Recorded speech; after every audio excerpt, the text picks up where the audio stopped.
你有冇試過用 Kubernetes 但啲 performance 好差，多少少人用就死機？有冇諗過原來就算唔係 developer， 只要你有份影響個 project， 都有可能搞到個 performance 出事？5個常見嘅 Kubernetes 錯誤，你中咗幾多個？大家好，歡迎收睇 Anitea， 我係 Anita， 我做咗 programmer 大話都已經有10幾年啦。除咗 programmer 之外，仲會擔任埋 system architect 同埋 DevOps， 總之同 back end 有關嘅都關我事啦。10幾年嚟，大細嘅 product 數目冇100都有幾十，見過嘅客咩種類都有，窮客、富客、好客、衰客、東客、總之就係唔同嘅要求都有啦，所以我會歸納呢10幾年嚟嘅經驗，同大家分享下一啲行內嘅習慣同埋問題，希望幫大家避下雷。我哋今次會講5個常見嘅 Kubernetes 錯誤，呢啲錯誤可能係因為個客嘅某啲要求啦，中間 IT 或者 security team 受到公司嘅 policy 限制，又或者係因為設計 infra 個人，甚至乎係 developer 嘅經驗不足而導致嘅。所以唔好以為你唔係 developer 就唔關你事啊！如果你唔想個 project 出咗街之後日日都死機，記住睇到最後啦。首先，簡單講下乜嘢係 Kubernetes 先。Kubernetes 就係喺一部或者超過一部 server 上面行一堆嘅 service， 呢堆 service 全部自己有自己嘅板間房，入面裝嘅 library 唔會互相影響。簡單介紹下 Kubernetes 入邊嘅核心成員先。首先，真正行個 program 嘅係 pod， 通常為咗 HA。High availability 都會 parallel 行多過一個相同嘅 pod 嘅，同一堆 pod 嘅前面有 service， 就係呢堆 pod 嘅經理人啦。如果要 call 呢啲 pod 嘅 API， 唔會直接揾個 pod 嘅，會先經 service 再睇下依家有邊啲 pod 喺度，然後幫手 call 完再俾翻個 response 出嚟。之後仲有外界嘅入口 ingress。即係 load balancer 啦，入面會指明外界 call 入嚟嘅 API request 點樣 map 去邊度嘅 service 度。以上講嘅就係構成一個最基本嘅 Kubernetes server。除此之外 ，Kubernetes 仲有好多好有用嘅成員。只不過呢條片唔係介紹 Kubernetes， 所以就唔講咁多啦。由於想大家易明啲，呢條片會將 pod 同埋 service group 埋一齊嚟講，叫做一個 service。大家要留意啦。第一個常見錯誤，亦都係最多見到嘅，尤其是係大型嘅 project。由於想令到啲 source code 有 structure 啲同易明啲，所以多數都會規定用 Java。但係 Java 暫時都仲係 blocking 㗎。由於 Java 嘅歷史已經源遠流長，大部分嘅 library 做法都係 blocking 嘅。就算你專登用 non-blocking 嘅手法去寫，都難逃 blocking 嘅命運㗎。乜嘢係 blocking 同埋 non-blocking？ 有時你可能會聽到佢叫做 sync 同埋 async， 講緊嘅係佢點樣利用 server 嘅 threads。threads 又係乜？所有嘅電腦，無論係 server、laptop、smartphone， 都有 threads 嘅限制。你可以當 threads 係部電腦入邊嘅工人啦，數量係咁多就係咁多。工人嘅 job 有好多步驟，有啲需要等，有啲唔需要等。以煮嘢食做例子，煮一碟餸，有時需要切，需要炒，個廚需要時時刻刻咁做住嘢，亦都要煲嘢同埋焗嘢。放咗落去之後就要開始等啦。而 blocking I/O 就係講緊，當做緊某件 job 嘅時候，遇到要等嘅步驟，條 thread 就會等個步驟完，然後繼續做埋個job 落去。相反 non-blocking 就係遇到要等嘅步驟，條 thread 會先放低呢個 job 去做其他唔使等嘅嘢先，到等完啦，再由另一條得閒嘅 thread 去繼續做埋佢。本身 non-blocking 已經比 blocking 有效率得多噶啦，而喺 Kubernetes 上面個分別就更加大啦。因為用得 Kubernetes 都會想將個 project 拆做 microservice， 即係一個 operation 會用到幾個 service。一個 call 一個，你可以想象下，如果全部都係用緊 blocking， 假設個 operation 橫跨4個 service， 咁就係第一個 service 條 thread 霸住等第二個 service， 第二個 service 條 thread 霸住等第三個 service， 第三個 service 條 thread 霸住等第四個 service， 第四個 service 條 thread 又霸住等啲嘢做完。原本霸住一條 thread 變咗霸4條 thread， 即係原本可以同時做100個 job， 變成得返做25個 job， 梗係慢啦。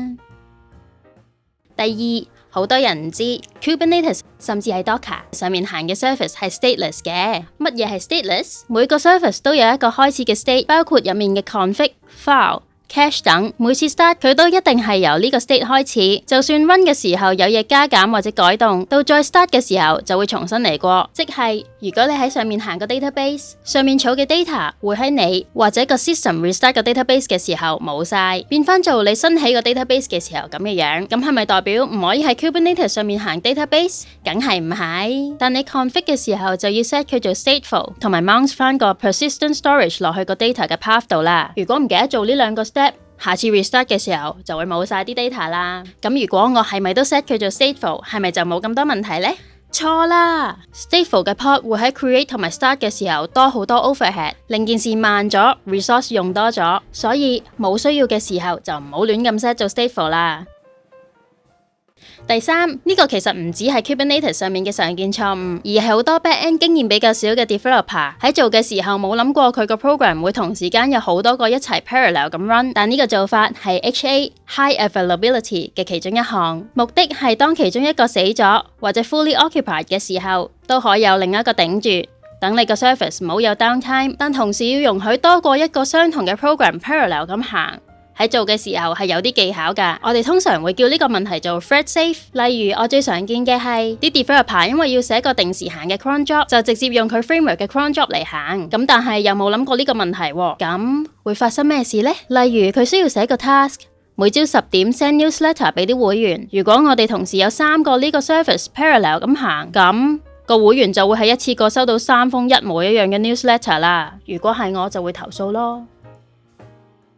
第四 ，Kubernetes 有個機制，就係會定時 call 你嘅 health check API 去睇下你個 service 仲健唔健在。如果唔能夠喺指定時間內有回覆，佢就會幫你 restart 個 service。但係有好多人就連寫多條 health check 嘅 API 都懶啊，求其用翻本身有嘅 API， 甚至係網頁嘅首頁嚟做 health check。但好多時候條 API 本身都有佢自己要做嘅嘢，例如係拎 database 嘅某啲資料 show 出嚟啦。再差啲嘅係 call 其他 party 嘅 API 添啊。咁你可以想象下，如果個 database 嘅 data 有問題，或者你 call 嗰個 party 嘅 service down 咗，你個 health check 就會 fail，Kubernetes 就會幫你做 restart， 除非你個 service 係想同呢樣嘢同生共死啦。如果唔係，就會俾佢影響住，係咁 restart， 甚至連用都用唔到啊。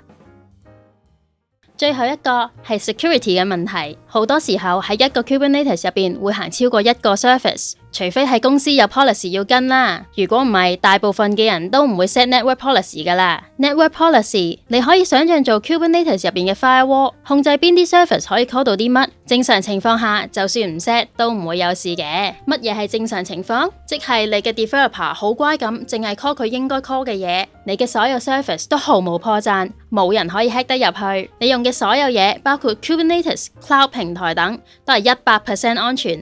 冇任何漏洞，咁的確係唔使 set 嘅。不過呢個世界有樣嘢叫做 bug， 唔止你個 program 有，任何地方都可以有。如果有任何一樣出現呢個漏洞呢，咁個 hacker 就如入無人之境，喺你個 Kubernetes 入邊打橫行都仲得啊！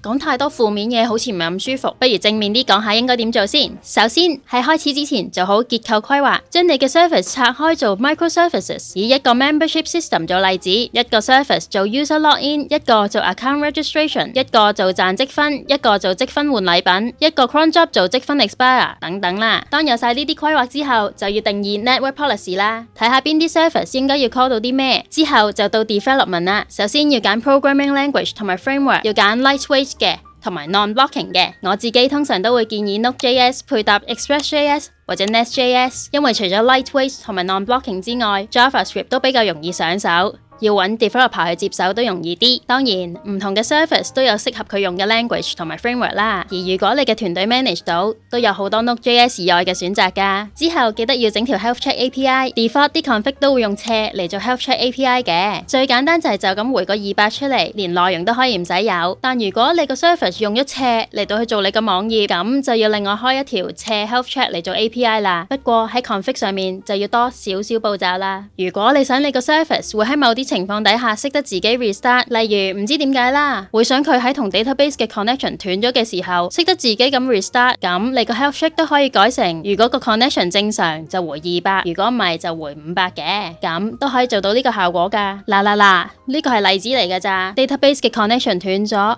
係應該有 reconnect 嘅機制先啱噶，唔好話我教壞人啊。最後就係將啲 source code build 做 Docker， 記得揀個信得過嘅 image 做 source 喎。好多時候，當個 service 太慢或者死機，矛頭都會直指個 developer。但其實有好多時候，原來喺個 requirement 或者前期規劃嘅時候，已經注定咗呢個 infrastructure 係會有問題噶啦。當然，亦都有好多時候係真係關個 developer 事嘅。但係作為設計或者決策者，喺睇完呢條片之後，會唔會發現自己嘅影響原來比預期大好多？如果會嘅，咁恭喜你！你已經向成功邁進咗一大步啦！繼續增值自己，學多啲，團隊之間溝通多啲，一齊 subscribe 埋我嘅 channel， 繼續向成功邁進啦！除咗我講嘅嗰5個 point 之外，你又中過 Kubernetes 啲咩伏呢？一齊喺下面討論下。如果你中意呢條片，記得喺下面撳翻我 like。如果中意我講嘅嘢，又或者對科技嘅嘢有興趣，記得 subscribe 埋我個 channel 啦。另外，如果你對 IT 有興趣，但仲未開始接觸 AI，不如撳呢度睇下會唔會對 GPT 嘅用法有啲乜嘢啟發。咁我哋下次再見啦，拜拜。